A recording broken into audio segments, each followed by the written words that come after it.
Listo.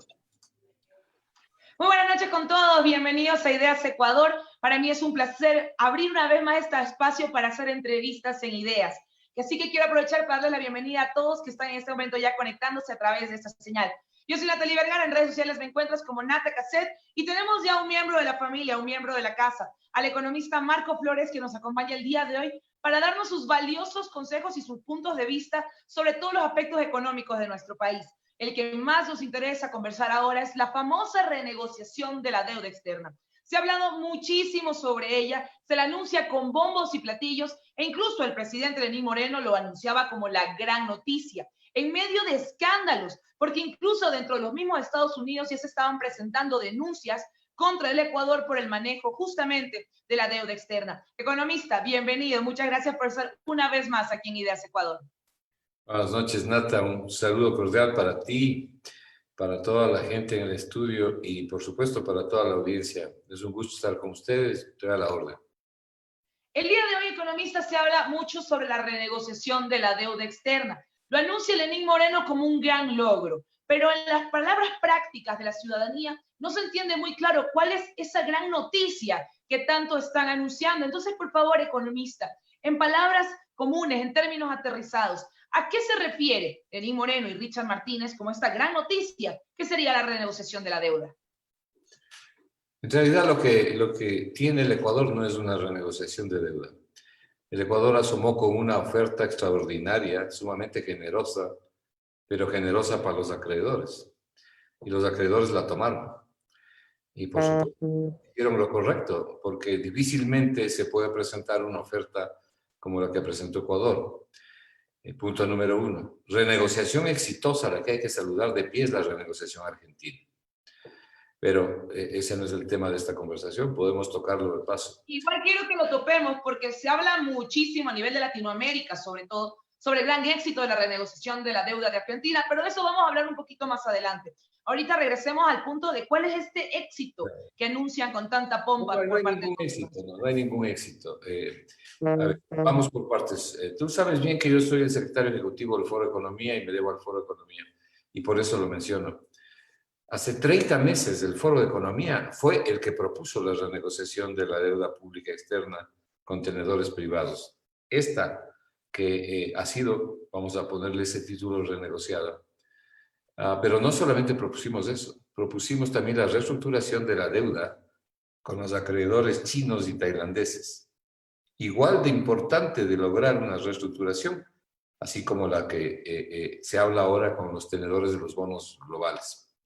Punto número 3. Evidentemente el gobierno no ha hecho nada ni con los chinos ni con los tailandeses. Está arrodillado frente a China, tratando de ver si le dan un poco más de plata hasta que termine el gobierno y el próximo pague la cuenta. Punto número 3. La renegociación para el Ecuador es absolutamente indispensable. Es necesaria, pero no es suficiente.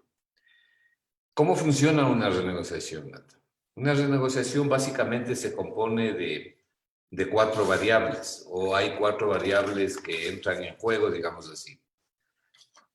En este caso, se trata de renegociar 17.375 millones de dólares que el Ecuador colocó en bonos en el exterior. Esos bonos se llaman bonos globales o también se los conoce como bonos soberanos. ¿Cuál es la deuda pública total del Ecuador? 64.500 millones de dólares. 64.500 millones de dólares. Es una deuda que en absoluta ausencia de crecimiento económico como tiene el Ecuador es impagable. No tenemos capacidad de pago.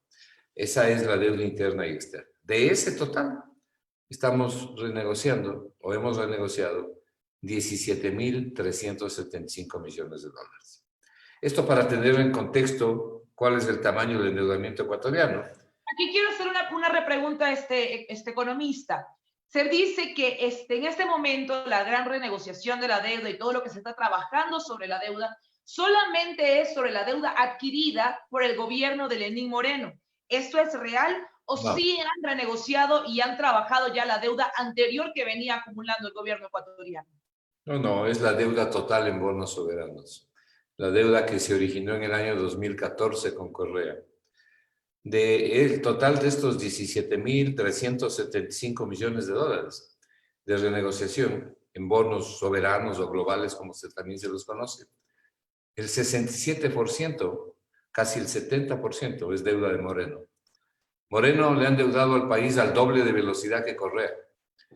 Ahora, les decía que hay 4 variables que uno tiene que analizar, son las cartas de juego en una renegociación o en una reestructuración.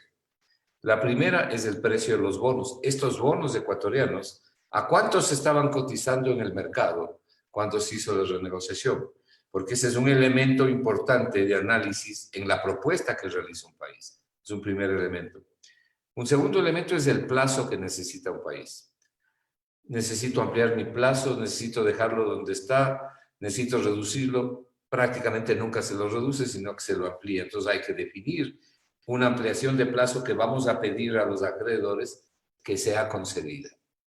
Tercero, el tercer elemento que hay que tomar en cuenta es el cupón, o sea, la tasa de interés que se paga anualmente. Si la tasa de interés que viene pagando un país, como es el caso de Ecuador, que paga tasas que son 3 veces más altas de las que paga el resto de la región, de nuestra misma región. El Ecuador paga 3 veces más caro. Nosotros hemos pagado hasta 10.75%, cuando aquí países como Chile, Colombia, Perú, México, en fin, pagan 3%, 2,5%. Nosotros 10,75%. Entonces, ese tercer elemento que es la tasa de interés o cupón es otro factor que incide en la renegociación. ¿Por qué Ecuador paga mayor interés que otros países de la región? ¿Cuál es la razón? Porque tiene una economía muy frágil, muy mal conducida, unas finanzas públicas en riesgo, significan alto riesgo. El alto riesgo significa que la capacidad de pago es limitada y eventualmente el país no puede pagar.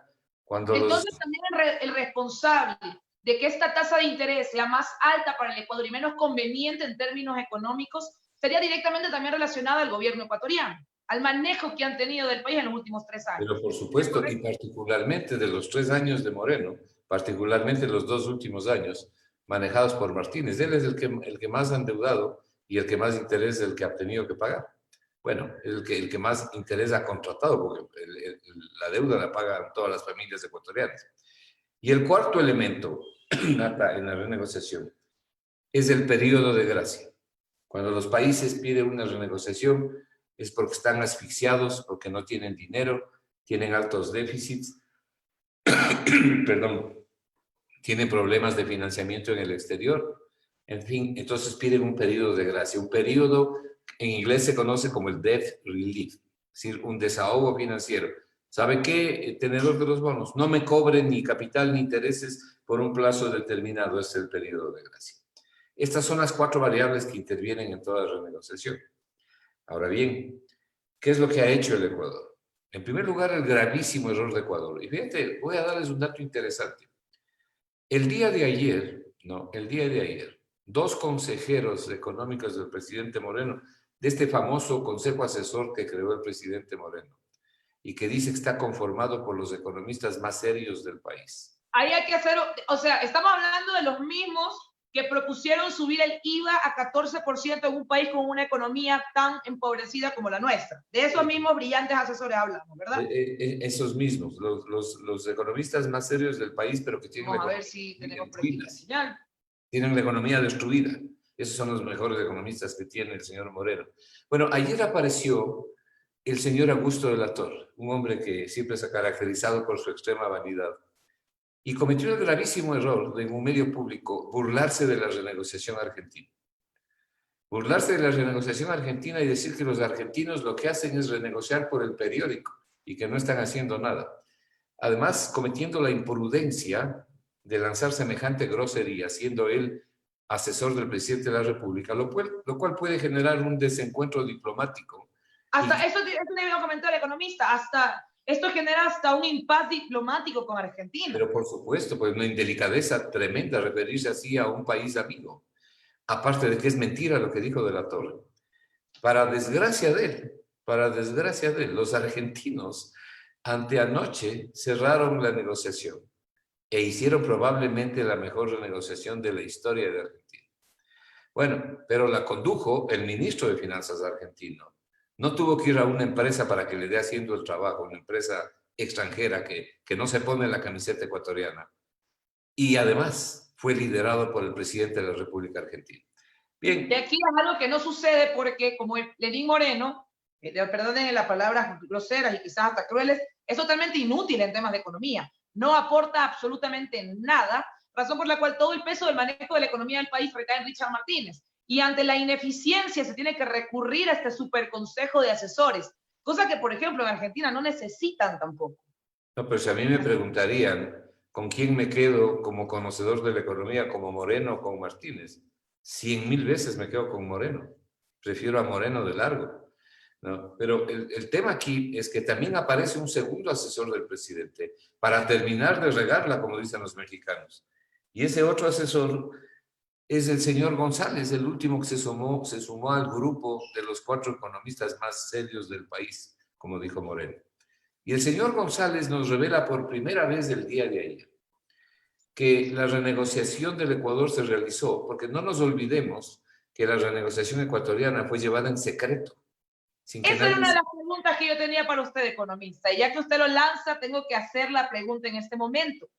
¿Por qué fue una negociación secreta? Tomemos como ejemplo el caso que realmente es un caso de éxito del gobierno argentino. La renegociación fue pública en su máxima expresión. Aquí se lo hacen en reuniones secretas, en restaurantes lujosos en Nueva York. ¿Por qué se maneja secretamente la negociación en Ecuador? Primero, por la inutilidad de Martínez, ¿no? Y segundo, por la ausencia de transparencia en la forma en que él maneja las finanzas públicas. No es lo único que Martínez ha mantenido secreto. Hasta el día de hoy ni siquiera se conoce cuánto es lo que le paga a las Arfedes, cuánto le paga al Citigroup, cuánto nos está costando a los ecuatorianos la renegociación.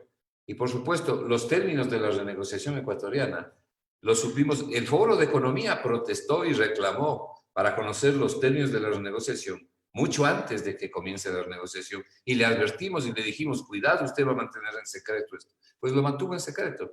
Y nos vino a contar a los ecuatorianos ya cuando era cosa juzgada, cuando ya se había presentado la oferta. Cuando el daño ya está hecho en términos sencillos. Sí, claro, bueno, aquí no pudo opinar ni siquiera la academia.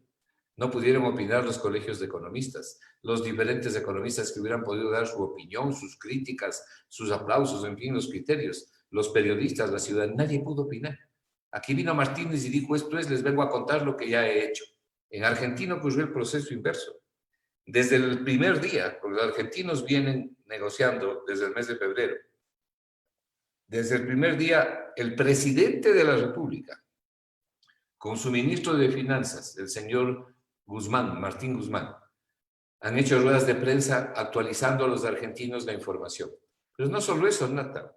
Los términos de la renegociación, por ley en Argentina, son aprobados por el Senado argentino. Antes, ¿eso acá no aplica? ¿cómo? Eso en nuestra legislación no aplica. No, aquí ni siquiera hemos conocido, es lo que les acabo de decir. Ni siquiera nos hemos enterado. No ha habido forma de que nos hayan participado y comunicado, por lo menos para dar un criterio, bueno o malo, pero para dar un criterio. Hay una cosa que es particular. Cuando algo se maneja en la clandestinidad, es porque normalmente no es beneficioso para quien está involucrado en ello. Sí, o porque algo se esconde, ¿no? Sí, o porque algo se esconde. Pero el tema es de que los argentinos aprobaron en el Senado, conocieron, en fin. En el Ecuador no ha ocurrido eso. Eso hablando desde el punto de vista de la transparencia, ¿no? Porque aquí el otro tema central, aparte de la transparencia, es los contenidos, lo que se ha logrado. Pues bien, el Ecuador, ¿qué es lo que hizo? Más bien dicho, ¿qué es lo que hay que hacer? ¿Qué es lo que hizo Argentina? ¿Y qué es lo que debía haber hecho el Ecuador? Por eso decía, ayer aparece también un segundo consejero presidencial, el señor González, y en su cuenta de Twitter nos cuenta recién a los ecuatorianos, porque no habíamos sabido, que el precio promedio de los bonos ecuatorianos que se renegocian, el precio promedio en el mercado, el día en que se pactó la renegociación, era el 40%, estaba al 40% del valor nominal. ¿Qué quiere decir al 40% del valor nominal? Quiere decir que si alguien tenía $100 en bonos, esos $100 solamente valían $40, que tenían un descuento del 60%. Entonces estaban al 40%. Pero asoma el señor Martínez y el señor Martínez les dice a los tenedores de los bonos, tenedores de los bonos que compraron esos bonos masivamente con un precio deprimido como el que estoy señalando. El 27 de marzo el precio de los bonos llegó al 25% en promedio. 25 promedio el precio de los bonos. O sea, para tener las cuentas claras, los bonos que ellos compraron en $25, según el mismo ejemplo, en marzo, el día de hoy han subido de precio y ya cuestan 40. Eso quiere decir... Sí, pero eso no es lo peor, Nata. En primer lugar, no compraron a 25, no son $25, sino pagaron el 25% del valor. Claro, solamente estoy poniendo un ejemplo sobre un total de 100 para que el ejemplo sea pero claro. Entonces, este señor, el consejero González, en el Twitter que pone, dice, el precio de los bonos era el 40% del total. O sea, tenía una rebaja en el mercado de 60%. Mucha gente compró, muchos tenedores compraron al 40%, al 30%, al 20%, al 22%, al 25%. ¿Sí? Cuando el precio estaba a la baja, obvio. Pero asoma la propuesta ecuatoriana hecha por Lazar Férez y el señor Martínez. Y, oh sorpresa, les dice, yo les vengo a ofrecer a ustedes el 91.3% de precio. Entonces los acreedores dijeron, encantado, traigan, enseguida. Entonces, la diferencia entre el 40% del precio promedio que dice el señor González, que fue el que tuvieron los bonos del día en que se transó, al 91.4%, que fue que es lo que paga Ecuador. Esa diferencia se la está ganando alguien. Y eso significa un negocio más allá de gigantesco. Estamos hablando del 50% del valor del bono en exceso. Claro, estamos hablando de un poco más del 50%, pero tomemos en números redondos el 50%. 50% de 17.000 son 8.500 millones de dólares, que son las ganancias que se han repartido, ¿no es cierto? Potencialmente hablando. Entonces, o sea, es un negocio millonario. Claro, ¿qué acreedor o qué acreedores no iban a aceptar la oferta del Ecuador? Por eso es que sucede un hecho insólito. La oferta del Ecuador es aceptada por casi el 100% de los acreedores. Se llega prácticamente al 99%, algo que es insólito. Pero además, esto se inicia y concluye en 15 días, cuando este es un proceso largo de tira y afloja, como lo que ha ocurrido en Argentina. Esto es, en primer lugar, la forma en que se llevó la renegociación. Y esto ocurre por el secretismo con el que se ha manejado. Vuelvo a repetir, aquí estamos hablando de dos cosas distintas. La necesidad de la dolarización es una, de la renegociación, la necesidad es una cosa y la forma en que se ha conducido es otra. Claro, los términos deberían ser beneficiosos para el Ecuador y no beneficiosos para los tenedores de bonos y quienes lo negocian. Y bueno, pero lo que quiero decir es que no hay que confundir la una cosa con la otra, porque el hecho de que nosotros estemos criticando y no estemos de acuerdo en la forma en que se ha renegociado para el Ecuador, no quiere decir que pensemos que no se debe renegociar. Al contrario, nosotros mismos lo propusimos. Entonces, que quede claro eso, Nata, ¿no? Pero lo están haciendo con 30 meses de retraso, lo cual solamente perjudica al Ecuador, porque en los últimos 30 meses el riesgo país ha subido y ha escalado de maneras preocupantes a nivel internacional, poniendo en riesgo la economía del país ante los ojos del mundo. Exactamente, pero no solamente eso, sino que el Ecuador podría haber logrado beneficios desde hace 30 meses atrás o 25 meses atrás que hubieran surtido buenos efectos sobre la economía. Hemos perdido un tiempo muy valioso. Ahora, por otro lado, ¿qué es lo que el Ecuador necesita urgentemente? ¿Cuáles son los puntos positivos, digamos, de la renegociación? El hecho de que 2 años, el año 2020 y el año 2021, el Ecuador no va a pagar esos intereses. No es que no los va a pagar, sino que los va a pagar después. No es que nadie nos regala la plata, sino que los vamos a diferir para pagarlos más adelante. Es decir, liberamos la presión en el año 2020 y 2021 del pago de interés. En este año hay que pagar todavía unos 1.200, 1.250 millones de dólares de intereses hasta diciembre, pero que el Ecuador no los ha venido pagando. Y esto es importante por lo que voy a explicar más adelante. Y el próximo año hay intereses como 1.400 millones de dólares. Capital no hay que pagar actualmente. Antes de la renegociación no había capital que pagar hasta el año 2022. Entonces, lo importante era lograr esto que sí se ha logrado, que es despejar el camino de estos 2 años, pero con costos más favorables para el país el Ecuador podía haber obtenido una mejor negociación, un mejor resultado. Pero no solamente eso, sino que en medio de la renegociación, el señor Martínez pagó 1.231 millones de dólares. Otro hecho insólito. Ya sabemos que se pasó por encima de la pandemia y de la vida y de la muerte aquí en el Ecuador, porque pagó 1.231 millones de dólares, dinero que tenía que haberse usado aquí para salvar vidas, para reactivar la economía y sobre todo para salvar a la gente. En marzo, días antes de iniciar la renegociación, pagó 340 millones de dólares en los bonos 2020, a tenedores de bonos. Esos bonos debían haber entrado en el paquete de renegociación de la deuda, pero él los pagó. De los 11 paquetes de bonos que tiene el Ecuador, pagó un solo paquete, los bonos 2020. Y luego, ya en medio de la renegociación, en plena renegociación, anticipó pagos a 2 bancos también tenedores de bonos ecuatorianos. Y les pagó 2 créditos que el Ecuador había contratado por aproximadamente 900 millones de dólares.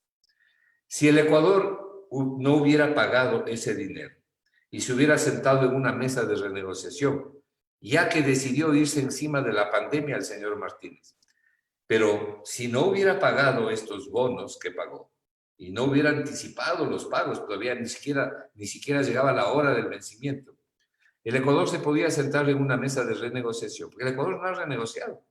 No es verdad que el Ecuador ha renegociado. El Ecuador ha hecho una oferta y la han aceptado, ¿no? Renegociación es otra cosa. Entonces, pero si el Ecuador se hubiera sentado en la mesa de renegociación y hubiera dicho, señores, aquí tengo yo para abrir el juego de la renegociación, vengo aquí con 1.231 millones de dólares, señores. ¿Ustedes qué le dan a mi país? ¿Qué mejores términos me pueden dar en términos de tasa de interés, de plazo? ¿O me dan un descuento mayor de capital? Porque el descuento que ustedes me dan de capital es muy bajo, es muy pobre. ¿O me reducen un poco más la tasa de interés de lo que me están ofreciendo, de lo que ustedes están aceptando? La tasa de interés se reduce del 9.2 al 5.3. Argentina la redujo al 3.1. Entonces, eso hubiera servido como un elemento importantísimo para poder lograr mejores términos para el Ecuador. Salen estos caballeros a negar todas estas cosas, más bien dicho, no le cuentan al país. Y tratan de presentarlo esto como un éxito rotundo y evidentemente le hacen decir al señor Moreno que es un legado histórico. Es que aquí no hay ningún legado histórico. Lo que se ha hecho es aceptar una oferta generosa del Ecuador. ¿Esta renegociación le ayuda al Ecuador? Sí, sí le ayuda. Por supuesto que le ayuda. Sobre todo le limpia el camino los primeros años, pero a un costo enorme, porque debía haber obtenido mejores condiciones a la luz de lo que acabo de explicar, de las posibilidades que tenía el Ecuador si es que realmente hubiera renegociado. Porque el Ecuador lo que ha hecho es presentar una oferta que ha sido aceptada. Los argentinos renegociaron y tuvieron que esforzarse a fondo, ¿no? Porque vino el tira y afloja, ¿no? Yo te doy esto, tú me das lo otro, con los acreedores, bájame aquí, yo te subo por acá. Es el proceso de renegociación y eso no se hace en 15 días. Pero en fin, aquí estamos. Y hay otros términos técnicos, ¿no? Que no quiero confundir a la audiencia, que están más o menos alrededor de lo mismo. El otro error que comete, en mi concepto, Martínez, pero sobre todo comete el gobierno, es presentar las cosas de forma maniquea, ¿no? De la forma en que están presentando. Lo que ellos debían haber hecho es decir, señores, hemos hecho una propuesta, pero es lamentable haberlo hecho en secreto y no haber tenido la opinión de las gentes del país y el conocimiento de la gente, ni siquiera de la asamblea, de lo poco decente que tiene la asamblea, pero que sí hay personas decentes ahí, por lo menos para darle una opinión. Bueno, nada de eso ocurrió. Pero lo que debía haber hecho el gobierno es presentarlo con un poco más de sencillez, ¿no? Y decir, señores, esto es lo que hemos podido lograr, esta oferta que presentamos fue aceptada, este es un mecanismo importante, es un medio importante en la búsqueda de mejorar nuestra economía, ¿no? Nos va a ayudar, no nos resuelve el problema, nos va a ayudar, pero tenemos este logro, hemos llegado a esto. Y la gente se quedaba tranquila. Pero el problema es que nos quieren vender una casita de chocolate a la que le han puesto varias cerezas para decir que es una maravilla. Y está muy lejos de ser una maravillosa renegociación, solamente hay que compararla con las anteriores, nomás del mismo Ecuador. El otro punto sobre esto, para terminar lo de la renegociación, ¿esto nos da plata a los ecuatorianos? No, no nos da un centavo. ¿Por qué? Porque lo que nos está limpiando es el camino de pago de 2 años, de los 2 primeros años que eran los más complicados del pago de los intereses. Pero no veníamos pagando los intereses están suspendidos desde marzo. ¿Y por qué están suspendidos? Porque no tenemos el dinero. Y entonces no podemos ahorrar un dinero que no tenemos. Lo que nos ayuda la reestructuración nos da un alivio financiero en términos de que no vamos a caer en default. ¿Qué hubiera pasado? ¿Qué hubiera pasado si el Ecuador no podía renegociar por alguna razón o firmar el acuerdo llamado de renegociación? Tenía que en marzo pagar como 1.000 millones, en agosto próximo, en este mes de agosto, tenía el 15 de agosto que pagar aproximadamente 1.000 millones de dólares. Y hasta diciembre tenía que pagar como 300 millones de dólares más. ¿Qué hubiera pasado si no había la renegociación? Tampoco podía pagar el Ecuador, porque no tiene el dinero. Entonces el Ecuador incurría en default, en cesación de pagos. La renegociación le libra al Ecuador de caer en cesación de pagos, pero no nos da dinero. Por eso comencé diciendo, es un elemento importante, ¿no? Necesario, absolutamente necesario, pero no suficiente para estabilizar la economía. Para estabilizar la economía, lo que se requiere es introducir políticas e incentivos económicos, políticas de reactivación económica para activar la demanda, para reactivar la demanda y para que haya crecimiento económico, que es justamente lo que no tenemos, porque de ahí es de donde sale el trabajo, salen los ingresos, salen las mejores y mayores recaudaciones para el SRI, sale la plata para el presupuesto, ¿no? De una mejor recaudación, pero con una mejor actividad económica. Y esa mejor actividad económica no hay si no se reactiva la demanda. Ese es el punto crucial, esa es la parte sustantiva que debe hacer el Ecuador. Entre las cosas, por ejemplo, a las que Martínez le ha comprometido al Ecuador, yo les voy a dar de una vez esta noticia. En la reestructuración, él se comprometió a un nuevo acuerdo con el Fondo Monetario Internacional. De manera que ya mismo les vamos a tener anunciándonos nuevas medidas y nuevo acuerdo con el Fondo Monetario Internacional. Y nuevas medidas que son la receta restrictiva que no ayudan a la reactivación. Así que esperemos a ver qué es lo que nos proponen ahora, pero se viene un nuevo acuerdo con el Fondo Monetario porque es parte de la reestructuración. Tanto es parte que la reestructuración establece que si no hay el acuerdo con el fondo, no hay reestructuración. Es evidente que va a haber un acuerdo con el Fondo Monetario y esas serán las próximas noticias que nos den las autoridades económicas. Así que bueno, no nos queda más que esperar y tratar de que lo más pronto posible se realicen las elecciones, no tratar, sino esperar pensando que pronto se realizarán las elecciones y que ojalá la gente esta vez escoja bien, resuelva bien y nombre a las personas que tiene que nombrar para que conduzcan este país. Marco, ya estoy aquí de vuelta. Perdón por la pequeña interrupción en la transmisión.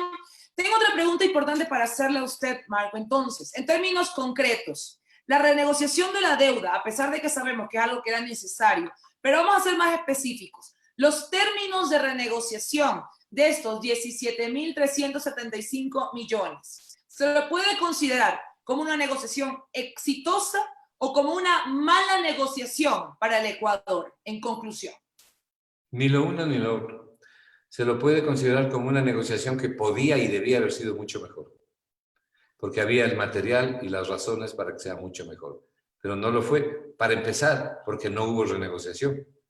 Lo que hubo fue una propuesta que hizo el Ecuador y que fue aceptada. Fue aceptada de manera inmediata. ¿Cómo así fue aceptada de manera inmediata? Porque fue concordada con algunos tenedores, pero sobre todo porque la propuesta es muy generosa. Nadie puede discutir el grado de generosidad de la propuesta ecuatoriana.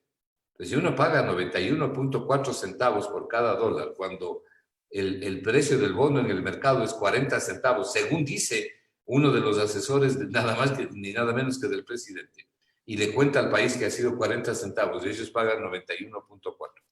Bueno, es evidente que había un campo de renegociación mucho mejor, ¿no? Los argentinos lo han logrado. Y los argentinos, Nata, han negociado desde el default. Ellos estaban en default, en cesación de pagos. Ya desde el mes de mayo no pudieron pagar la deuda y aún así estuvieron renegociando.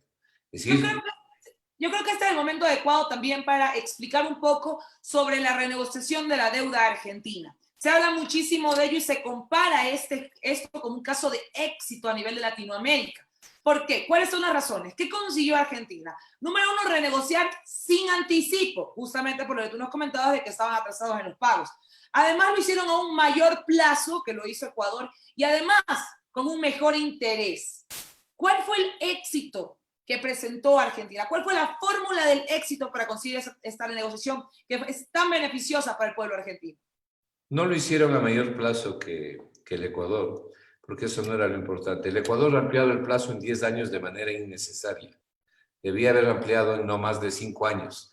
De manera que actualmente, sin renegociación, nosotros tenemos que pagar, antes de la renegociación, teníamos que pagar la deuda esta de la que estamos hablando, los 17.375 millones.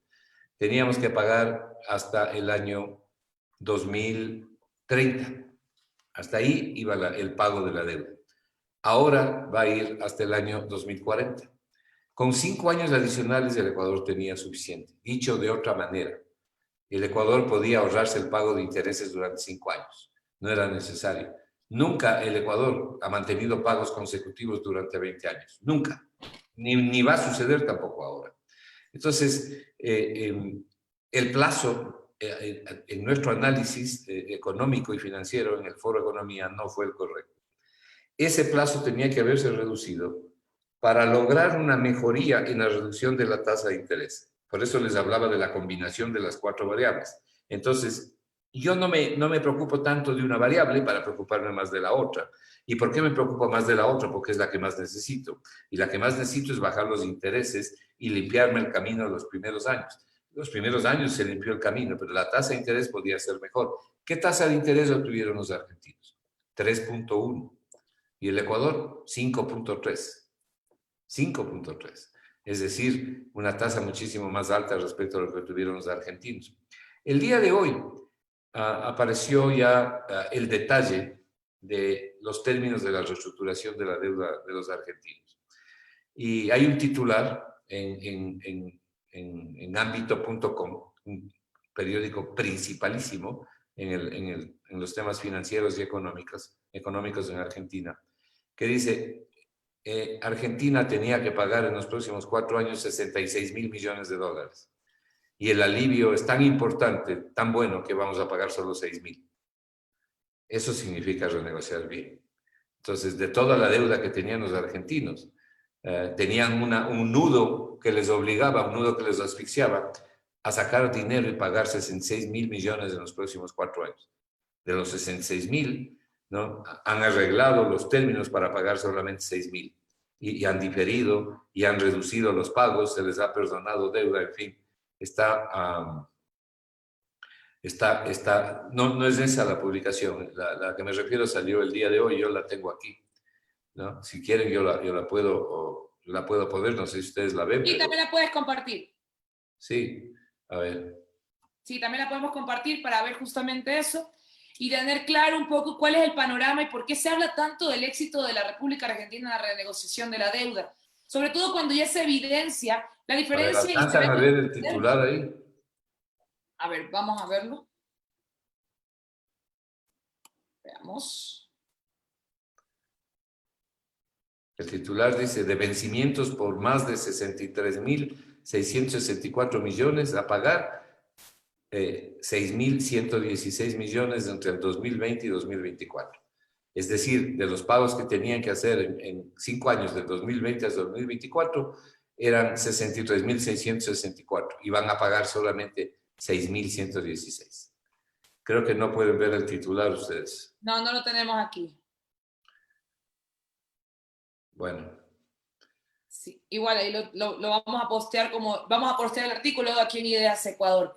Esta negociación deja muy preocupada, esta renegociación deja muy preocupado al Ecuador y nos deja llenos de dudas y con muy pocas certezas. La pregunta que sigue martillando en la cabeza de todos los ecuatorianos es: a través de toda esta negociación secreta también hay algo que nos preocupa y que nos inquieta a todos, y es: ¿quiénes son los tenedores de la deuda? ¿Por qué no hay acceso a esta información? Bueno, primero, no es una información fácil. Normalmente los tenedores de la deuda son terceros que están representando a primeros. Y hay una determinada reserva bursátil, ¿no?, en las bolsas de valores, en los mercados, en fin. Se pueden obtener la lista de los tenedores, sin duda, porque el Ecuador tiene derecho a saber a quién tiene que pagar. Y quien sabe eso es el banco que contrata el Ecuador para pagarles los intereses y el capital cuando corresponde hacerlo. Eso lo puede pedir el Ministerio de Finanzas siguiendo los procedimientos regulares que hay. Ahora, lo que resulta inentendible es que el gobierno, por una forma extraña que tiene de proceder este gobierno, que es muy característico del estilo del señor Martínez, él ha embarcado al presidente de la República y al propio gobierno en varias cosas penosas, como esta forma de querer presentar las cosas, esto de decir una cosa por otra, de presentar esto como el suceso del siglo, cuando la economía está en ruinas. Es decir, es como insultar la inteligencia de la gente. En vez de hacer una presentación racional y decir, hemos logrado esto, necesitamos el apoyo, unir al país, organizan aquí una parafernalia para presentar algo que tiene el tamaño de la cabeza de un alfiler, presentarlo como la cabeza de un clavo gigante. Exacto, lo presentan con mucha pompa y no es el único caso, porque por ejemplo también recordemos cuando Lenín Moreno anunció con bombos y platillos, al igual que Richard Martínez, que bajaba el precio de la gasolina, cuando no hay nada más alejado de la realidad. El titular y la noticia debió haber sido que liberaban el precio de los combustibles, por ejemplo. Y es el mismo caso y es la fórmula que tú nos manifiestas, Marco, en la que ellos presentan las noticias, que realmente no son beneficiosas para el pueblo ecuatoriano, pero como tienen tan pocas cosas que anunciar, lo tratan de plantear como la panacea, como los grandes éxitos de este gobierno, que está totalmente... Como no tienen éxitos, entonces se agarran de cualquier cosa para tratar de multiplicar. Y ha salido medio gobierno a hablar disparate y medio. Incluso la gente que no tiene idea de lo que está diciendo en economía, he visto que han salido a hablar de decir cosas, cambiando fechas, cambiando plazos, sin entender bien cómo funciona la tasa de interés, sin entender bien lo que es el valor, pues sí, han salido a decir una serie de cosas. Cuando esta presentación debería haber sido mucho más clara, mucho más objetiva, más sincera, más transparente. Más humilde también. Claro, y la gente hubiera felicitado, la gente se hubiera tranquilizado, pero a nadie le gusta que le tomen el pelo, y menos que ofendan su inteligencia, porque el mensaje que hay atrás de esto es de burla realmente, ¿no? Es decir, pensar que a la gente le pueden seguir metiendo gato por liebre, y esto es una cosa que le perjudica también al propio gobierno, porque aquí los economistas que salen a aplaudir, ¿quiénes son? Los que están alrededor del gobierno, pues. Alberto Acosta, por ejemplo, salía también a festejar la renegociación, entre otros. Sí, leí un Twitter de este señor Acosta, ¿no? Que me pareció un poco extraño, que dijo el Ecuador va a tener un ahorro de 15.000, 16.000 millones, no tiene $2 de ahorro. El flujo de ahorro, como expliqué hace un momento, después de 20 años, es de $902 millones. $902 millones en 20 años. Ese es el tal ahorro. Lo cual significa, ya lo expliqué, $45 millones anuales. Pero $45 millones anuales en un total de deuda de 65.000 millones, pues.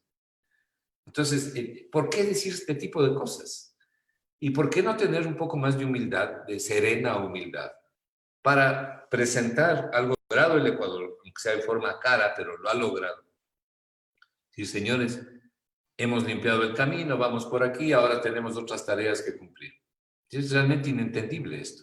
Por ejemplo, aquí justo tenemos a Alberto Acosta, que además, para que sepamos su contexto, él es editor de revista Vistazo también, es uno de los medios en los que él trabaja, y dice también lo mismo, y se suma también a esta estructura de publicidad para las malas noticias. Porque todos dicen, excelente noticia, Ecuador alcanzó votos para estructurar la deuda, siguiente paso, corregir el origen del problema, exceso de gasto. La única salida es priorizar gasto público en el ciudadano y reducir todos los demás. Les invito a este panel y vemos a los nefastos, pues, o sea, no, ninguno de ellos es que, o sea, Richard Martínez es conocido ya en el pueblo ecuatoriano como los grandes que han perjudicado a la economía del país. Sin duda, él ha destruido la economía ecuatoriana, pero aquí el tema fundamental, Nata, ¿cuál es? Uno puede decir lo que quiera. Ellos pueden decir lo que quieran. Nosotros podemos decir lo que quiera. Tú puedes decir lo que quieras. La gente sabe qué es lo que le está pasando. La gente sabe cuál es la situación del empleo en el Ecuador. Cuál es la situación de la pobreza en el Ecuador. Cuál es la situación del crecimiento económico en el Ecuador. Sabe cómo está la economía, cómo están las ventas, cómo está el sector del turismo, cómo están los restaurantes, los hoteles. La gente sabe, claro, la gente sabe cómo está la actividad económica, independientemente de lo que cualquiera diga. Si estos caballeros que pertenecen al mismo grupo de intereses, todos ellos, todos, no, todos estos que salen, que están en los principales medios de comunicación, donde se pasean como Pedro por su casa, ¿no? Porque solo a ellos les reciben. Se olvidaron de un elemento fundamental, que es la tecnología, donde aparecemos los otros, ¿no? Y Entonces, se abren estos espacios. Claro, se abren estos espacios. Entonces, ellos pueden decir lo que quieran, nosotros también. Pero lo importante es ver cuál es la realidad, pues. Y la realidad la sienten las familias ecuatorianas. Entonces, la gente sabe quién le está mintiendo y quién está diciendo la verdad. Además, hay un punto importante aquí también de poner claro, justamente en lo que usted nos comenta, economista, y es que nosotros aquí y en general los medios digitales abrimos estas ventanas porque nos interesa el bienestar del pueblo ecuatoriano. Ellos abren esas ventanas y participan en esas ventanas. Yo estoy harta de ver a Alberto Dajigdan hablando de economía cuando sabemos cuál fue el resultado cuando él manejó la economía. Entonces, ellos lo hacen para defender grupos de poder. Nosotros lo hacemos para defender al pueblo ecuatoriano y su economía tan empobrecida en este momento. Y dentro de esa misma fórmula, quiero hacerle una vez una pregunta que ya se la ha realizado en muchas ocasiones, pero que siempre es importante decirla porque representa la voz del pueblo ecuatoriano. Entre los tenedores de los bonos de la deuda, que justo están incluso involucrados en esta renegociación, se encuentran entidades, instituciones, terceras personas o beneficiarios de la banca ecuatoriana y de las grandes empresas del Ecuador. Hay que pedir información para saber, pero uno puede suponer que sí, porque siempre ha sucedido eso. Si lo están ahora y en qué cantidades lo están, no se puede saber hasta no tener información. Pero sobre lo que estabas diciendo hace un momento, hay un tema que es extremadamente importante, muy importante. Cuando uno quiere saber a quiénes sirven este tipo de cosas, vean quiénes salen a aplaudir las medidas, quiénes son los aplaudidores, quiénes son los que le sostienen a Martínez, quiénes son los que le pusieron ahí. ¿Quiénes son los que salen enseguida a decir que sí, que es una maravilla, que no les lleven al Congreso a interpelar, que no es el momento oportuno para las interpelaciones y para un juicio político al ministro de Finanzas? Por eso es que la Biblia, con gran sabiduría, dice, ¿no es cierto?, está escrito, por sus obras los conoceréis. Porque las personas, Nata, más que lo que dicen, son lo que hacen. Cuando uno quiere mirar a una persona realmente, cuando uno quiere conocer a una persona realmente, hay que mirar más que lo que dice, lo que hace. Y ahí los tienen. Ahí tienen a los aplaudidores. Vean a los banqueros que salen a aplaudir. Y a los banqueros que utilizan su Twitter literalmente para dar órdenes a través de los aplausos. ¿Quiénes Miren, son? bueno, lean los Twitters. Y lean y vean además quiénes salen en los medios de comunicación, pues estos que estamos mencionando también, ¿no? Por ejemplo, ese grupo que han formado en un Zoom, pues son los tres de ahí mismo, ¿no? Son exactamente los mismos, o sea, lo que les falta es la camiseta nomás, ¿no? Pues si tienen hasta el libreto.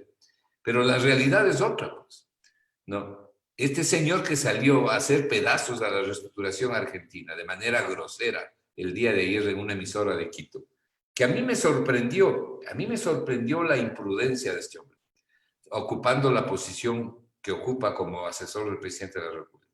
Es una posición absolutamente imprudente referirse como se refirió a la reestructuración de la deuda argentina.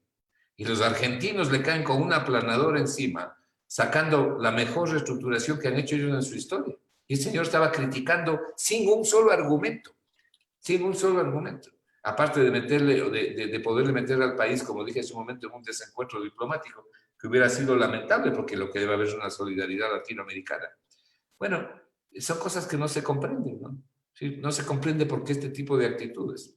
Ya quisiéramos... Aquí justamente tenemos el tuit de Manuel González, creo que es importante también ponerlo para demostrar lo que se está, darle veracidad a lo que se está comentando, y dice: monto de deuda pública en bonos soberanos 17.700. O sea, aquí hay algunos de los que usted ha posteado incluso a través de la cuenta de Twitter, justamente en el que él manifiesta mucha información sobre la deuda. Vamos a buscar el tweet exacto en el que se refiere a la deuda argentina para también poderlo publicar. Bueno, a la deuda argentina se refirió el otro consejero, Augusto Latorre, en Radio Centro de la ciudad de Quito. No, ahí en ese tuit que ustedes acaban de enseñar, ahí revela él que el precio de los bonos el día de la reestructuración, que se definió la reestructuración, fue de 45 centavos. Pero Ecuador pagó 91.3 centavos. Perfecto, déjame buscar a ver si lo conseguimos aquí para poderlo. Justamente usted lo manifestaba, imprudente, indelicado y grosero, el consejero presidencial Augusto de la Torre hoy en la mañana en Radio Centro de Quito criticó en forma inaceptable, aquí está a través de su cuenta de Twitter también para que los puedan seguir, criticó en forma inaceptable la exitosa renegociación de la deuda que acaba de lograr la Argentina y de la que mucho debe aprender. Y justamente también aquí aplicaba que la renegociación de la deuda argentina ya produce grandes resultados, ya que los bonos saltan hasta 10% y las acciones argentinas que cotizan en Wall Street se disparan en torno al 9% en las primeras operaciones, luego del acuerdo de la deuda. Claro, efectivamente así es. Por eso es que digo, no se comprenden estas actitudes, ¿no? Y de paso le embarcan a Moreno a decir cosas que no son, ¿no? Y entonces todo el mundo queda mal, aparte de que genera tensiones en el propio país, ¿no? Si no se puede convencerle a la gente de cosas que no son ciertas, dándole las cosas en cuchara como jarabe, ¿no? Así no se convence a nadie, las realidades son las que importan.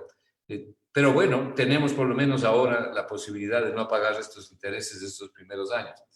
No nos va a dar liquidez y seguramente luego del año 2025, por la forma en que se conduce la economía en el Ecuador, tendremos que buscar nuevos acuerdos, ¿no?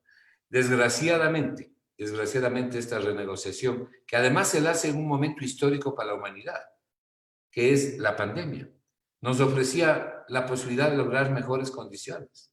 ¿Por qué? Porque el mundo está debilitado y los países pobres como el Ecuador más debilitados todavía. Entonces eso saben los acreedores. Pero si viene por ahí alguien que es el ministro de Finanzas del Ecuador y en medio de la crisis más absoluta paga 1.300 millones de dólares, uno que piensa, dice, bueno, estos tienen plata. Entonces se pierden las capacidades de renegociación y ¿qué es lo que hizo? Subieron los bonos. Pero este mismo caballero dijo que él trataba de subir el precio de los bonos. Sí, es Ellos una mismos cosa lo aseguran. insólito, esto es insólito. La pregunta también aquí que tenemos para hacerle economista es, ¿usted tiene claro cuánto ha pagado, por ejemplo, en este 2020 hasta la fecha que tenemos el día de hoy, 5 de agosto, cuánto ya ha pagado en torno a la deuda externa del Ecuador? No, pero sí se puede averiguar fácilmente, ¿no? No tengo en la cabeza la cifra. Uno de los pagos fue de 1.231 millones de dólares. Pero hay diferentes conceptos de pagos, hay la deuda interna, la deuda interna nacional, ¿no? Y la deuda externa está compuesta de varios rubros, la deuda con multilaterales, la deuda con países, la deuda con los chinos y esta deuda con los tenedores de bonos, que son todos privados además. Entonces uno tiene que ver cada uno de los componentes, hay esa información.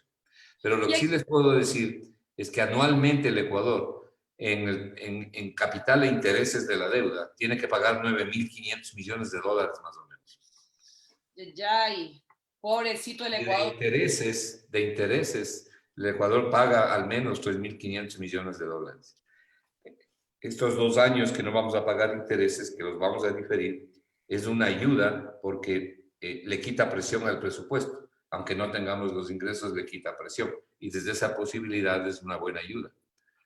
Además, estamos hablando en este momento de que se anuncia la renegociación de la deuda, pero no anuncian con el mismo fervor el nuevo endeudamiento con China, que se está realizando en este momento y que sería por aproximadamente 2.400 millones de dólares. ¿Esto es correcto, economista? Sí, ellos han anunciado un endeudamiento por 2.400 millones con 2 bancos chinos.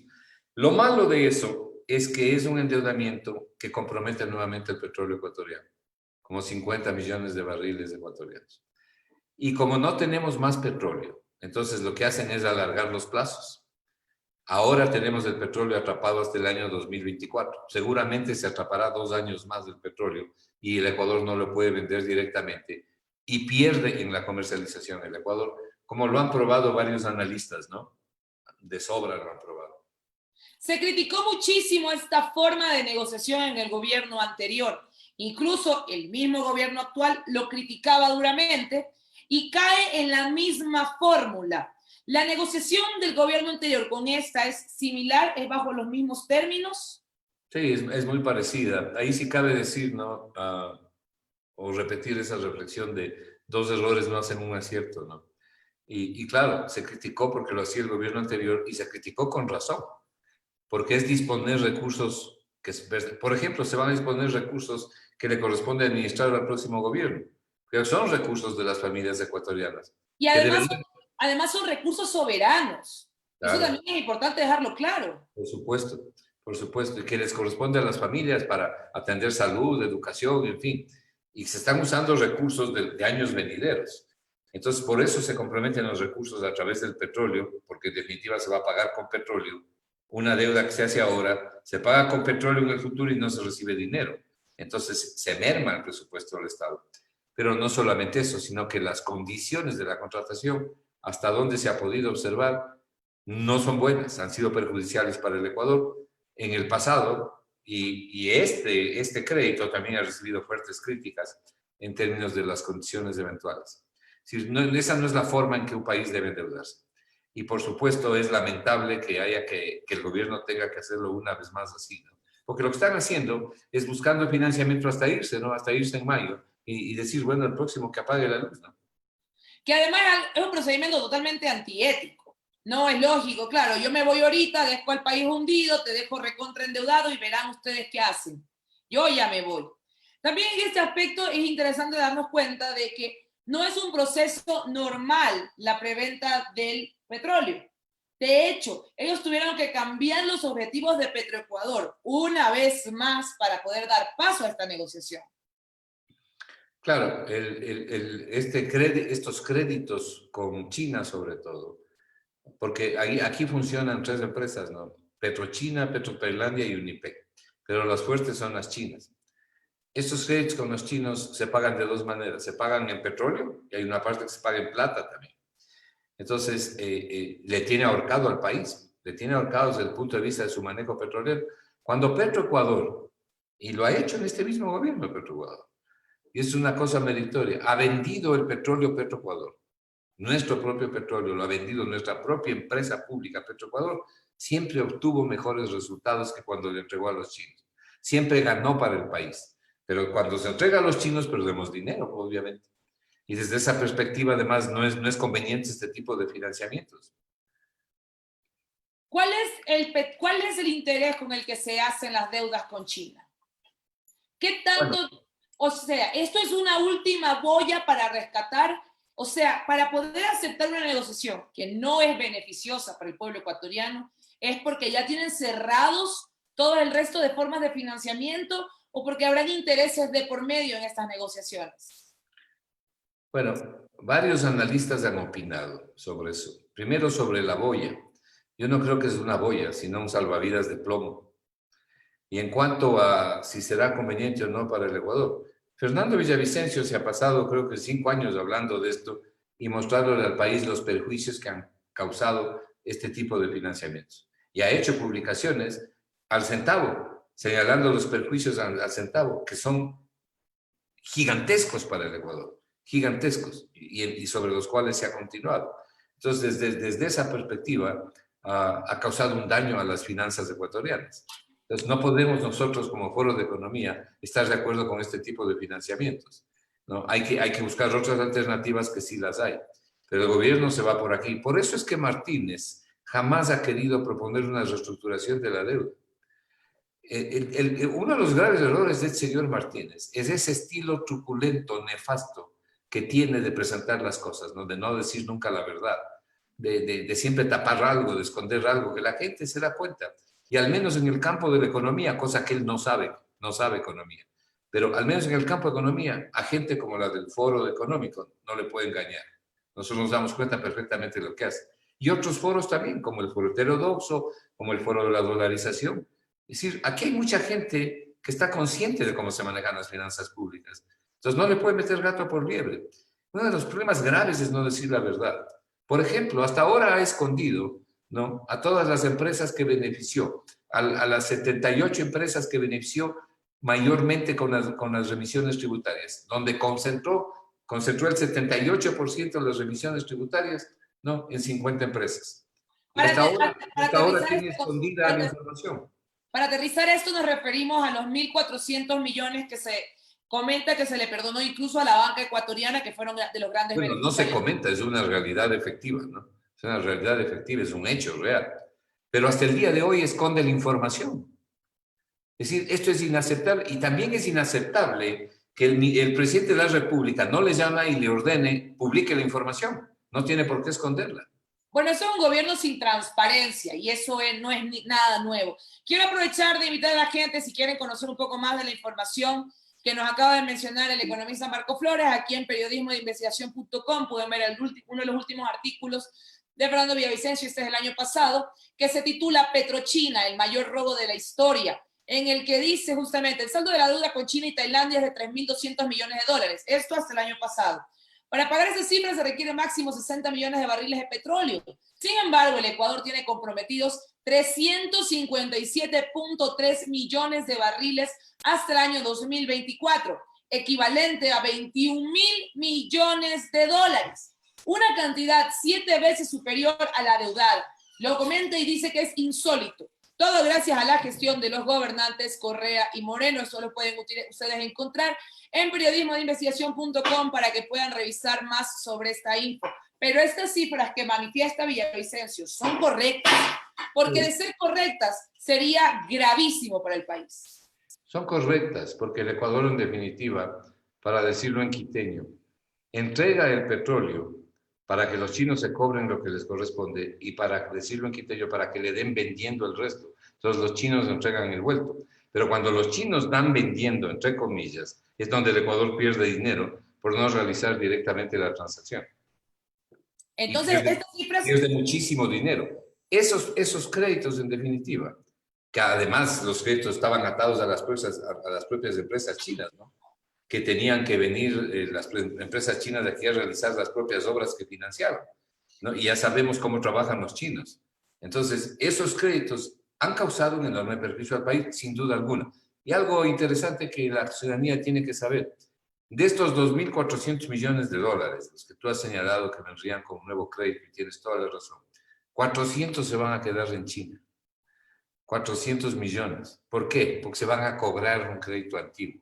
Es decir, van a dar un crédito para pagarse ellos mismos. O sea, solo ingresarían 2.000 millones de dólares. Claro, 2.000 millones de dólares de libre disponibilidad. Pero en el camino, antes de girar la plata, se cobran 400 millones. Entonces ellos mismos se pagan y el Ecuador es el que queda evidentemente endeudado, ¿no? Para poder expandir sobre este tema, vamos a ver si en algún momento tenemos la oportunidad de conversar con el mismo Fernando Villavicencio para poder conocer un poco más sobre los términos y poder profundizar sobre esta deuda con China que es terriblemente perjudicial para el país. Economista, quisiera hacerle una pregunta. Usted hablaba sobre... Perdóname la interrupción. No solamente que es terriblemente perjudicial, sino que no podemos perder de vista lo que está pasando frente a las costas ecuatorianas, ¿no? Es decir, esta destrucción de la riqueza ictiológica del Ecuador es gravísima. Y además... Esto es importante. ¿Tendría relación lo uno con lo otro? Porque sería entendible que China, si te está dando 2.400 millones de dólares, no sienta ningún apuro en hacer el debido proceso y lo correcto, que sería retirar las flotas pesqueras que se encuentran en Galápagos. Claro, lo que los chinos dicen es no estamos invadiendo aguas territoriales ecuatorianas, y es verdad. Pero los peces no saben dónde está la división, ¿no? Los peces se van de un lado al otro y están capturando riqueza ictiológica de las costas ecuatorianas a través de las redes y de los sistemas modernos de capturar, y estamos viendo lo que está pasando con los tiburones. Están destruyendo la riqueza ictiológica nacional. Por eso es que el secretario de Estado de los Estados Unidos sale en defensa del Ecuador. Y el gobierno ecuatoriano, en vez de alinearse con los Estados Unidos, que es nuestro socio natural, se alinea con los chinos y dice, nuestros amigos los chinos dicen, estamos conversando. ¿Qué estamos conversando? El Ecuador tiene que tomar una posición definitiva sobre esto, ¿no? Y acudir al resto de naciones sudamericanas a pedir solidaridad y a los Estados Unidos, que también nos está dando. Pero no se puede mantener esta posición, porque aquí hay un ministro de Finanzas que está de rodillas para que le den 2.400 millones de dólares. Pero evidente, pues. Es decir, el tema geopolítico aquí es crucial. Yo he oído las declaraciones que hace el canciller de que estamos conversando, que vamos a hablar con el uno, vamos a hablar con el otro. Muy bien, aquí estas son horas las presentes. Hay que moverse en esto y evitar, por ejemplo, una de las personas que más conoce sobre el tema marino es Marcelo Larrea. Hay que escuchar la defensa que él está haciendo de la riqueza ictiológica, o sea, la riqueza del mar, de la riqueza marina de las costas ecuatorianas. Y, por supuesto, hay que dotarle a la Armada de los elementos que necesita para cuidar los mares ecuatorianos. ¿Acaso la gente no sabe que los mares chinos están muertos por contaminación? Por eso es que salen a hacer lo que están haciendo en diferentes partes del mundo. Por eso tienen que cruzar todo el océano. Y de hecho de esta noticia nos enteramos a través de su cuenta de Twitter. Y invito a toda la gente que si quiere tener conocimiento inmediato sobre lo que está pasando en la economía del Ecuador, que lo sigan, @MarcoAFloresté. Y sobre ese tema usted se refería a su cuenta de Twitter, que lo leímos en un programa anterior ya, que dice: irresponsable que el gobierno endeude al país en 2.400 millones adicionales con los chinos para diferir el problema fiscal hasta marcharse. Y aquí viene la propuesta. Hay que construir financiamiento interno para reactivar la demanda. Ningún país ha superado la contracción económica con restricción fiscal. Eso está a través de la cuenta de nuestro economista, @MarcoAFloresté, para que ustedes también lo puedan seguir y puedan estar informados momento a momento, porque el economista aquí, Marquito, postea todo el día y yo me informo de todo lo que pasa en la economía gracias a su cuenta de Twitter. La pregunta sería la siguiente. Dicto los twitters. ¿Ah? Dicto también los twitters y alguien me ayuda. Por acá le queríamos hacer una pregunta, economista. Bajo la fórmula en la que estamos, sabemos ya lo que se está haciendo de manera incorrecta. Pero, ¿qué medidas urgentes, también ustedes con el observatorio, qué medidas urgentes se deberían tomar para comenzar a reconstruir y a salvar la pobre economía que tiene el Ecuador en este momento? Bueno, dos grandes temas aquí. El primero, hay que reducir costos, es decir, reducir impuestos, reducir aranceles. Voy a darles algunas informaciones. Bajar los aranceles, bajar los impuestos. Hay impuestos que hay que eliminar, por un lado. Y por otro lado, hay que fondear las medidas, o sea, generar un fondo para poder llevar a la práctica este tipo de medidas. Vamos analizando por partes. Una pregunta también, economista. ¿Esto usted sería lo que le recomendaría al siguiente presidente de la República? Claro, a cualquiera, a cualquiera. El hecho es que no hay país en el mundo, Nata, que haya salido del estancamiento, y el estancamiento que tenemos en el Ecuador es sumamente profundo. Estamos en un hueco, el hueco de la recesión. De la recesión hemos pasado al estancamiento. Más dicho, del estancamiento hemos pasado a la recesión y de la recesión a la depresión. Estamos en la parte más baja de la recesión. Eso se llama depresión. Entonces, para poder salir de ese hueco, ningún país en el mundo ha podido hacerlo sin reactivar la demanda. En el año 1930 se produjo la Gran Depresión en los Estados Unidos que contagió al resto de la humanidad. Fue una depresión que duró más o menos 10 años. Luego, hace no mucho, en el año 2008, se produjo la famosa crisis de las hipotecas, como se recordará. Esto que en inglés se conoce como las crisis subprime. ¿Qué es lo que estaba explicando yo en estos días? ¿No? Estas dos crisis produjeron una enorme recesión, destruyeron gran cantidad de empleo. Y cuando el consumo, el empleo cae, ¿no? Se pierden los ingresos. Lo primero que se produjo es un desempleo masivo. Y el desempleo masivo va arrastrando el crecimiento económico y se produjo una contracción económica muy fuerte en los dos casos. Pero en los dos casos, ¿qué hicieron los gobiernos? Meter plata en la economía. ¿Para qué? Para reactivar la demanda. En la Gran Depresión de los años 30, como en la crisis de las hipotecas del año 2008, fueron cantidades enormes de dinero que se metieron a la economía en todo el mundo. Y así se pudo vencer la depresión y salir adelante. Y esa es la forma de hacerlo. Lo que no se debe hacer es subir impuestos. Entonces, aquí en el Ecuador, lo que necesitamos es bajar impuestos. Y hemos hablado de la necesidad de bajar el IVA. En algún programa anterior me parece que planteamos la necesidad de reducir el IVA en hoteles, cafeterías, restaurantes, pequeños negocios del 12 al 5% por un año, luego estabilizarlo en 8%, si es que es necesario, porque a lo mejor es necesario dejarlo en el 5%. Bajar el resto de operaciones que tienen que pagar IVA, bajarlas del 12 al 8%, y luego de un año estabilizarlo en el 10%, si es que es necesario. ¿Para qué? Para reactivar el consumo. Hay que introducir la tributación territorial para liberar las restricciones que hay y la gente que tiene dinero afuera pueda traer sin problema, pero también pueda llevárselo sin problema, pues si no, no lo traen, ¿no? Hay que bajar de manera sustantiva los aranceles. Los aranceles caros, ¿qué son? Son impuestos. Son impuestos que lo que hacen es encarecer el proceso productivo y eso causa dos grandes perjuicios. Primero, perjudica la competitividad. ¿Por qué? Porque producir aquí es caro, y como producir es caro, se vende caro. Pero nuestros vecinos venden mucho más barato. Entonces perdemos competitividad. Ellos venden, ¿no? Porque producen más barato. Pero además... Y pongamos un ejemplo claro. Ecuador, por ejemplo, vende papas, la papa. Pero las papas fritas, las Frito-Lay, son más caras aquí que en Chile, por decir así, que compran nuestra papa. Porque claro, la industrialización aquí en Ecuador es muy encarecida en comparación y no es competitiva con los precios internacionales. Y fundamentalmente es porque hay costos de producción muy altos. Hay costos de producción muy altos. Y ahí tienen mucho que ver los impuestos y los aranceles.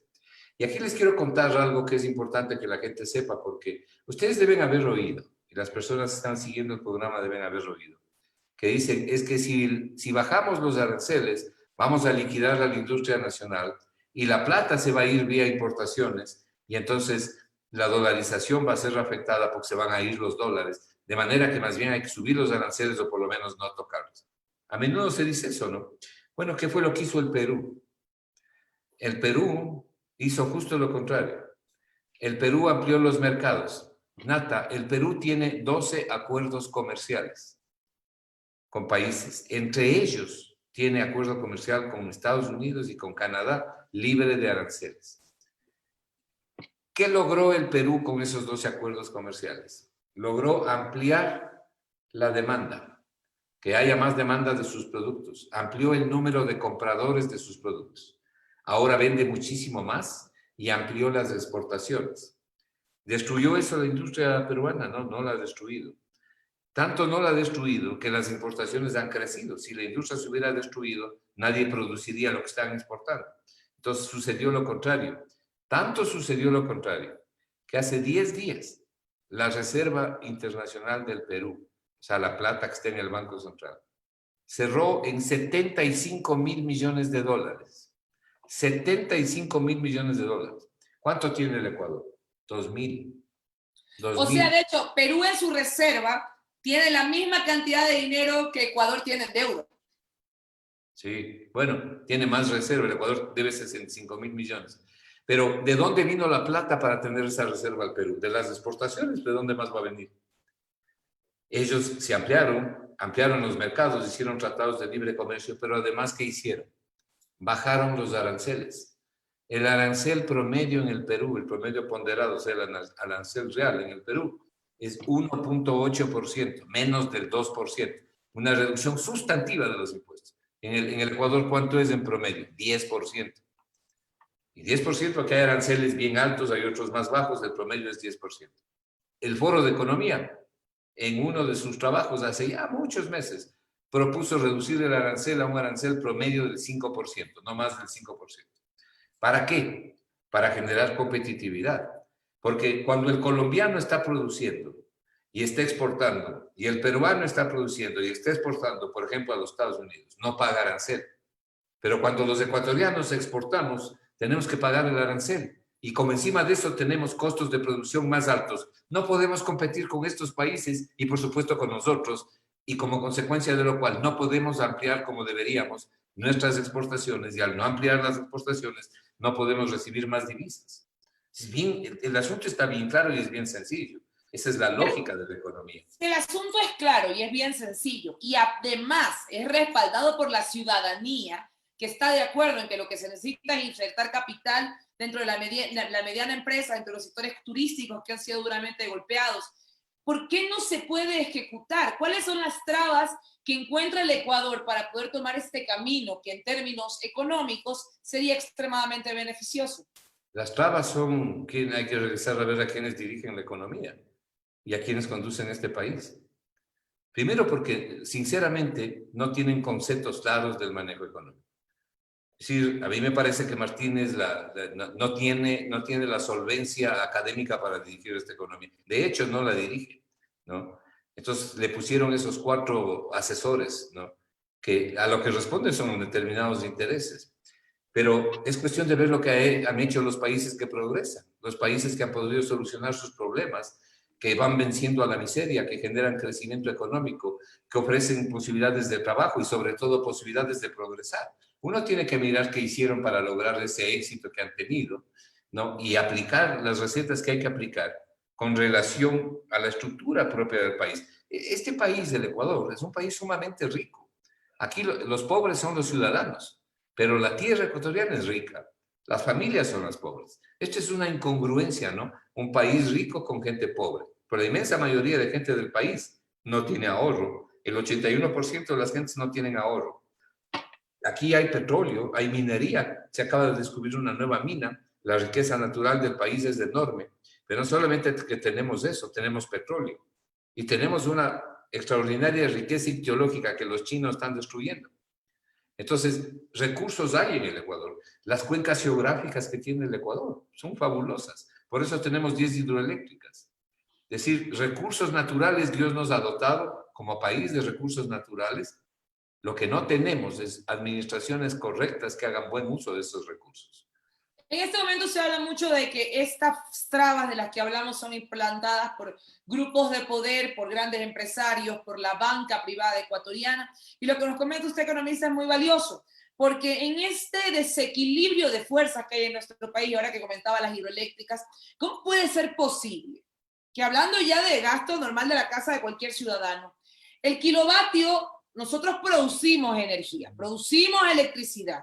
El kilovatio al ecuatoriano de a pie, a usted, a mí, a Marquito que está viendo, que está con nosotros, a nosotros nos cuesta 10 centavos cada kilovatio, pero Colombia lo compra a 5 centavos. Claro, aquí cuesta el doble. Encontramos este tipo de incongruencias que perjudican directamente al ecuatoriano. A veces la pésima administración, son los malos gobiernos, porque la primera pregunta que uno se hace es, si el Ecuador se endeudó para construir 10 hidroeléctricas, finalmente las construyó, se está produciendo energía, lo lógico es pensar que le iban a bajar la energía al ecuatoriano, pues porque el ecuatoriano está pagando la deuda además. No, además, el ecuatoriano es el primer consumidor de esta electricidad.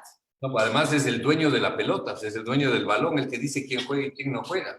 Entonces, claro, pero, o sea, yo soy dueño de la pelota, pero me mandan a tapar. Claro, o fuera de la cancha, a mirar el partido desde afuera, que es peor todavía. O se llevan la pelota, ¿no? Que también ocurre aquí en el Ecuador. Entonces, como ahora que quieren privatizar la refinería de Esmeraldas, por ejemplo, que también nos costó millones de dólares. De privatizar la refinería no, sino la producción de la refinería, que es distinto. El caso de la refinería es muy distinto, ¿no? Es muy distinto a entregar los pozos petroleros que se ha querido aquí entregar a cambio de dinero, concesionarlos, delegarlos por 30 años para recibir los huesos después. Eso es lo que no se debe permitir. Y peor aún, vender el Banco del Pacífico en la forma que quieren vender o entregar el sistema de telecomunicaciones. El Ecuador tiene que construir un modelo de crecimiento sobre los excedentes económicos de sus recursos, de sus principales sectores estratégicos. ¿Cuáles son esos sectores estratégicos? Minería, telecomunicaciones, ¿no es cierto? Petróleo es importantísimo, y medio ambiente, donde están las hidroeléctricas, son los 4 principales, a lo que tenemos que unir, y yo personalmente en mis escritos ahora estoy uniendo como un sector estratégico, el sector ictiológico para proteger las cuencas marinas del Ecuador y la riqueza marina, ¿no? Que es importante. Y por supuesto proteger el agua y la vida, ¿no? Proteger porque el agua. en el aspecto de Galápagos estamos violentando un patrimonio natural de la humanidad. O sea, nosotros tenemos no solamente que las Islas Galápagos son nuestras, sino que somos responsables de cuidarlas. Porque ya ni siquiera solamente nos pertenecen a nosotros, sino a toda la humanidad. Y no somos capaces de hacer cumplir esto. Salió el otro día un profesor americano a defender al Ecuador. Y hay instituciones americanas que están defendiendo al Ecuador. Y mostraron la forma en que la riqueza marina está siendo devastada por estas embarcaciones chinas y de otros países, pero sobre todo chinas. Y se han mostrado fotografías, videos, y también en YouTube se puede ver la defensa que están haciendo organizaciones del Ecuador para que esto no siga sucediendo. Entonces, desgraciadamente, estas son las cosas que se pueden evitar. Cuando la gente entiende que tiene que nombrar líderes, en primer lugar, es obvio que tienen que ser líderes honrados, no se necesita de comentario para eso. Es obvio que tiene que ser así. pero gentes que tengan conocimiento, que tengan experiencia. No se puede improvisar y nombrar aquí a quien quiera a que venga a manejar el país o la prefectura o la vicepresidencia o la alcaldía. Hay que nombrar a gente capacitada, gente con experiencia, gente formada, gente con conocimiento. Esta es la era del conocimiento. Aquí no se puede venir a improvisar, porque las improvisaciones, eso de no saber qué hacer, de no saber por dónde le entra el agua al coco, esto es exactamente lo que ha pasado en el Ecuador y las consecuencias la gente la paga con pobreza, la gente la paga con mala atención a su salud, con mala atención en educación en cuanto a los niños y a los jóvenes, con falta de empleo. Eso es lo que hay que cambiar, pues nada. Economista, muchísimas gracias por darnos su tiempo. Una última pregunta. ¿Ve dentro del panorama ecuatoriano alguna esperanza de que se cumplan con los saberes de maestros, doctores, personal de la salud? Nunca, o sea, hace muchos años no se vivía esta inestabilidad en los pagos y la gente está muy preocupada porque cada vez tienen mayor tardanza. Los profesores, por ejemplo, comenzaron cobrando 5 días tarde, luego cobraron 17 días tarde, terminaron cobrando 30 días tarde. Según cómo está la economía del Ecuador en este momento, ¿hay esperanzas de que esta situación cambie o mejore? Yo creo que la situación va a seguir como está, a remiendos y a pedazos, porque el origen de esta situación es el estancamiento económico. Sí, esto es como un padre de familia que gana $1,000, vamos a decir, y más o menos puede sostener la casa, ¿no? En una casa donde hay 4 personas, 5 personas. Vienen 2 personas más, la sostiene pero con esfuerzo. Pero si vienen 3 personas más, ya es mucho más difícil. Pero si tenemos a 15 personas, no las puede sostener. ¿Qué es lo que necesita para sostenerlas? Incrementar el ingreso. De $1,000 a lo mejor pasar a $1,500, $2,000. Lo mismo sucede en la economía. Lo que tenemos es una economía estancada con necesidades crecientes, como consecuencia de lo cual no alcanza lo que se tiene porque la economía está estancada.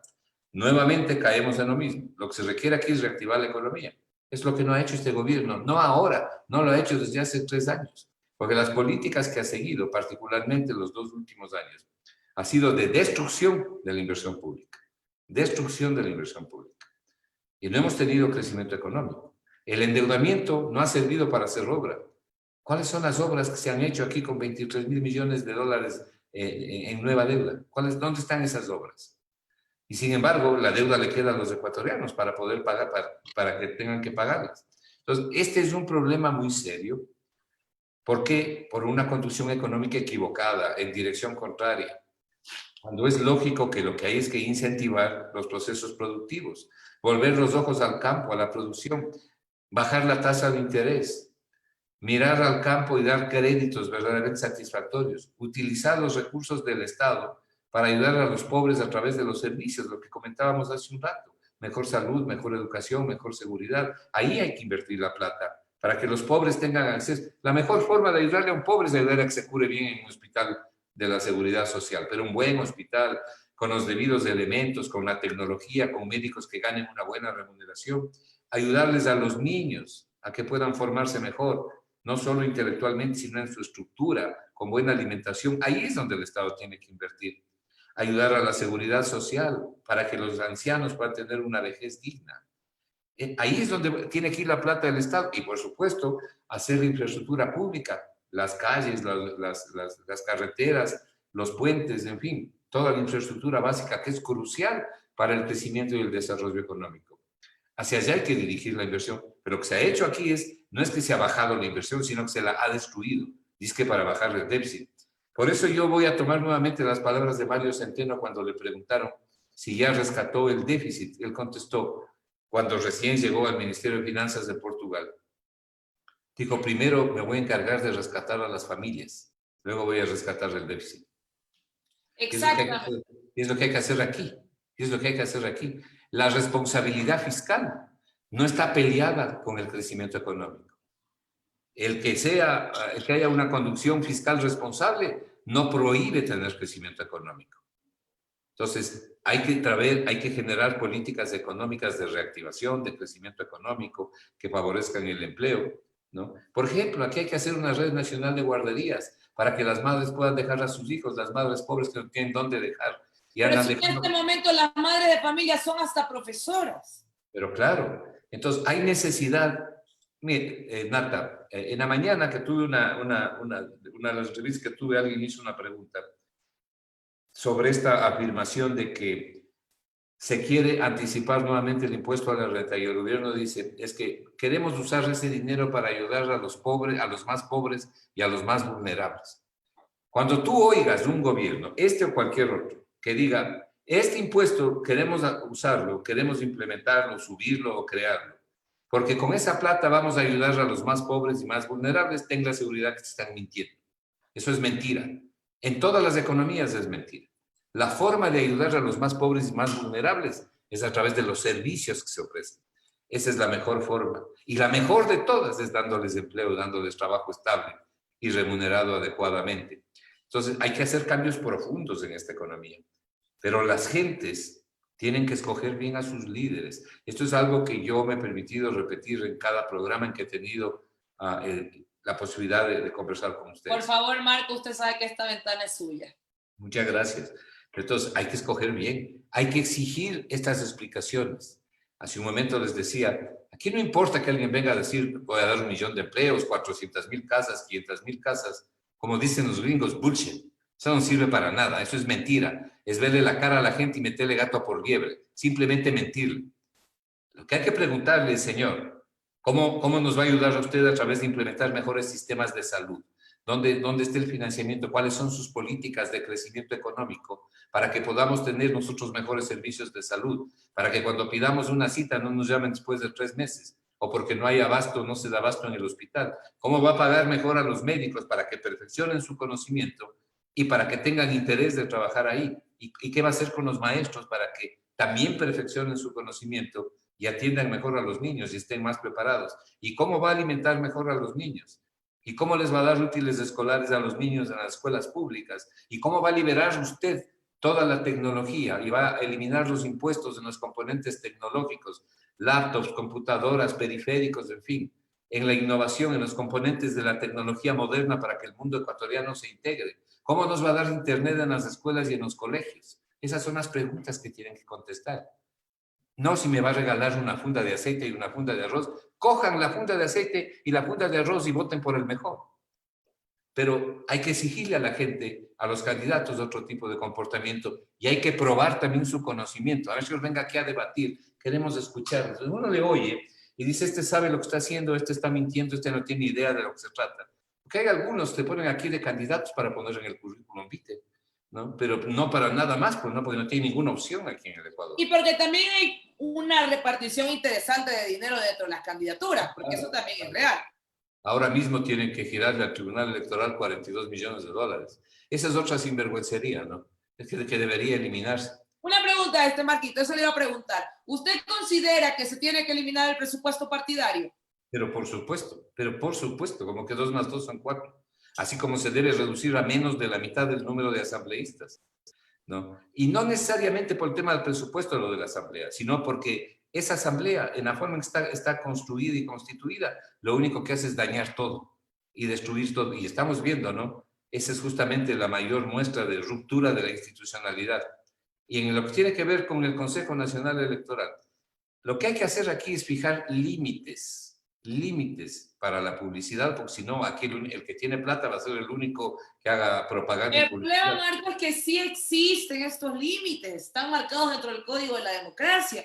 El problema es que el Código de la Democracia es demasiado endeble en términos punitivos, porque ¿qué es lo que pasa? Ponemos un techo de campaña. Si usted tiene para gastar 10 y se gasta 60, no es que el Consejo Nacional Electoral te impide participar o tira abajo tu candidatura. De hecho, esto de aquí recién se analiza cuando ya los resultados están dados, cuando la persona ya sabe que ganó o perdió. Y ustedes dirán, pero bueno, lo sancionan con que no se pueda volver a postular. No, apenas tienen que pagar una pequeña multa sobre su exceso. Entonces, control electoral, ¿de qué estamos hablando? Es una total falacia, pues. Pero es que los límites tienen que ser límites efectivos, esa es la diferencia. O sea, que se cumplan. Y la forma en que los candidatos tienen que darse a conocer es a través de espacios que tienen que generar el Estado ecuatoriano, además de espacios que los tiene de acuerdo a la ley, y hacer los debates, ¿no? Y hacer los debates en espacios públicos, en los medios de comunicación. No se necesita aquí 10 debates, pero sí se necesitan unos cuantos debates para saber quién es quién, a qué intereses representan, y para que la gente no sea engañada. Y además debería ser obligatorio el debate, porque aquí además es, a mí no me da gana, yo no debato. Y claro, eso es lo que estoy diciendo, ¿no? Por ejemplo, en Estados Unidos siempre hay un debate entre los dos candidatos finalistas, ¿no? Y no solo uno, hay varios, generalmente son 2 o 3. Entonces la gente va formándose un concepto. Pero esta forma de hacer campaña aquí, política aquí, de andar de pueblo en pueblo como judío errante, ¿no? Solo sucede aquí. ¿Qué pasaría si este país fuera 10 veces más grande? Y en vez de tener 17 millones, tuviera 60 millones de habitantes. Entonces tendríamos que nombrar de candidatos a un 100 pies para que se alcance por todo lado. Claro, no tendría forma. Y esto, de hecho, eso que comentas, Marco, es interesante porque es uno de los pocos países que tiene este sistema de campaña del recorrido a pie. ¿Cuántas veces hemos oído, Nata, a candidatos que dicen, ya me he dado 2 vueltas del Ecuador? Esa es la forma de hacer campaña aquí, un verdadero absurdo. Bueno, en el caso de Álvaro, 6 veces. Bueno, pero tenemos un elemento que es sustantivo pues ahora, que es la tecnología. Una de las tareas del gobierno es ampliar la tecnología, el componente tecnológico. Debe llegar a los pobres, a los niños, para que se eduquen. Debe haber un albañil que pueda llegar a su casa y ver Google y consultar en Google. Pero como no tiene la plata, el Estado tiene que darle servicio. Entonces, eso no es regalar la plata, eso es invertir. Eso es invertir en la gente. En lugar de gastar en las cosas que se gastan y que no le dan beneficio a la sociedad, hay que gastar en lo que sí es importante, que es educación, salud, seguridad ciudadana y seguridad social. Son los componentes claves. Y obviamente en cuidar la vida, ¿no? La vida y en cuidar del planeta. Hoy en día hay una nueva economía, Nata. La nueva economía que se llama la economía de la dona, que es una mujer la que patrocina todas estas ideas desde hace 5 años, ¿no? Ella es inglesa, trabaja para la Universidad de Cambridge, entre otras, y ella está hablando mucho, viene desarrollando mucho, ojalá le den el Premio Nobel de Economía, es probablemente que le darán. Está hablando mucho de cuidar los límites del crecimiento económico, de cuidar los límites de la expansión económica. ¿Para qué? Para no destruir el planeta, porque lo que ella sostiene es que estamos agotando los recursos del planeta y que esos recursos tienen que cuidarse. Vale decir, señores, no es solo cuestión de echar la red al mar para sacar todo lo que se pueda, sino de echar la red con inteligencia y saber lo que podemos y no podemos. Y lo mismo tenemos que hacer en la geografía, en los ríos, con las plantas, con los animales. Es decir, esta nueva economía patrocina un crecimiento económico dentro de unos límites. Los límites que establecen la inteligencia y el bien común. El sentido común, que lamentablemente es el menos común de los sentidos, al menos en nuestro país. Economista, muchísimas gracias por habernos dado una noche más su tiempo, gracias por siempre estar dispuesto a conversar con nosotros, a aclarar los términos económicos y la situación económica de nuestro país. Es importantísimo para nosotros contar con su apoyo, por lo cual quería hacerle extensivo nuestro agradecimiento una vez más. No, gracias a ustedes. Es un privilegio estar con ustedes. Yo soy el que agradece. Con eso vamos a terminar esta transmisión de Entrevistas en Ideas con el economista Marco Flores. Los invito una vez más a que lo sigan en su cuenta de Twitter. Aquí lo tenemos para que ustedes puedan ver. @MarcoAFloresT. Con eso nos vamos a despedir. Muchísimas gracias por haber estado con nosotros. Yo soy Natalie Vergara. En redes sociales me encuentras como Nata Cassette. Y esto es Ideas Ecuador. El día de mañana tendremos transmisión a las 11 de la mañana en punto, junto con todos ustedes en Opinión Ciudadana. Que tengan una excelente noche. Muchas gracias.